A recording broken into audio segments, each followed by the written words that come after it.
has been received at the city and county. One secret you should all know is that when you vote, people will stop calling you. So if you'd love people to stop calling you, vote early and turn it in and let them register it, and then you'll come off everybody's call list because they'll know there's no way to get you to change your vote anymore. I'll pass this around if anybody wants to vote in person or needs to do anything to change their registration. These are the voter service centers that you can take a look at if you need to do that. Has there been any indication that illegal consultant has been registering people in Denver and changing their address or throwing out the Democratic ballots? I have not heard any problems of that nature here. As you all know, our Secretary of State has tried to institute a number of rules to make it a little bit harder for people to vote. And on some of them we've been able to hold him back, but on others he's not been held back. So the big thing is that even if you registered for a permanent mail-in ballot, if you did not vote in 2010, you will not get a mail-in ballot. So anyone is welcome to go to the website and find out if they're registered and if they'll be getting a mail-in ballot. So there are 3 statewide measures on the ballot and 3 city and county measures on the ballot. The first statewide measure is something called Amendment S, and that's the one I wanted to talk to you about.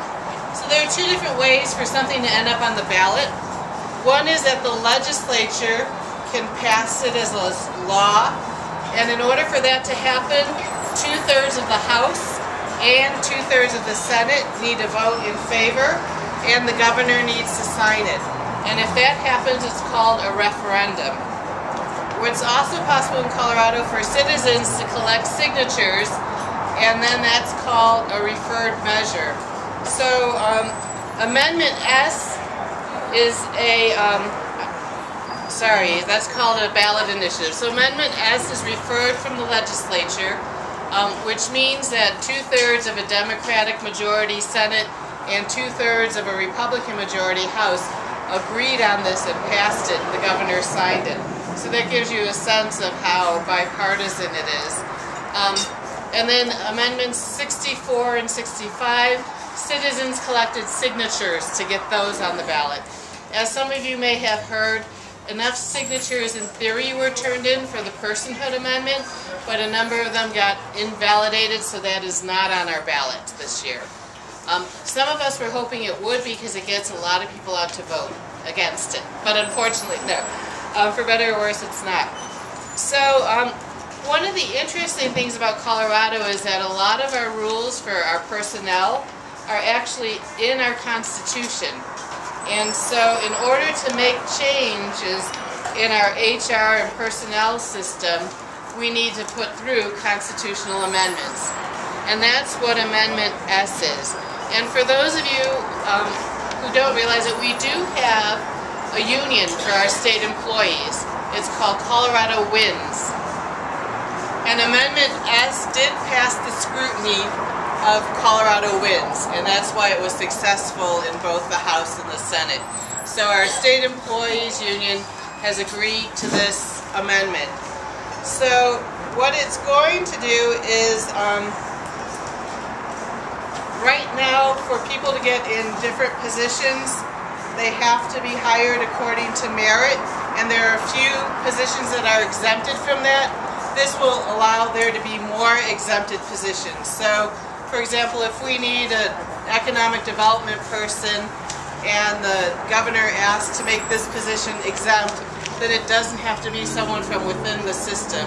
This is more important when new jobs are created, that we don't really have somebody in the system already that's appropriate to do it.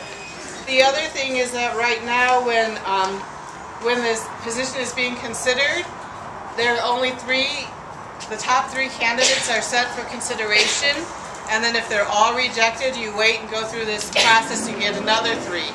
So this will allow the top 6 candidates to be considered. The other thing is that it's going to give extra points to veterans in applying for jobs, so they'll be more competitive for the jobs. And right now we have strict rules about how long someone can be a temporary employee, and it's only 6 months, and this will extend it to 9 months. The final change is that to be classified, you'll only have, right now you have to work for 12 months, and I thought that didn't change. Wait. Yes. I missed the classified thing. I'm sorry. The other thing is that we have a paid board of personnel, and right now they're allowed to serve longer terms. Under the amendment, they'll have shorter terms and term limits. So those are all the things that will be on Amendment S. And as I said, it's been approved by the Democrats and the Republicans and the Union. And so that's why I thought it was a safe one to talk about first, as being non-controversial. Are there any questions about Amendment S? Just a comment that not every state employee is required to join the union, and therefore not everyone was not mandatory. I'm a retired state employee. So, and there are some issues about it. That would also make more positions exempt, and that means they could be fired at will. Yeah. So there will be more employees who potentially could be fired at will, who are exempt. And I think the goal was to give the governor more upper echelon personnel he could appoint or hire. Lance. Any other questions or comments on Amendment S? Ray. Why did they feel necessary to put term limits in there? I think because it's a paid position and they didn't want people are always concerned that there'll be, like, I want to call it nepotism, but some kind of favoritism that happens as a result of it, and so that was why. Any other questions on Amendment S? We have with us tonight our own Representative Paul Ryan. No.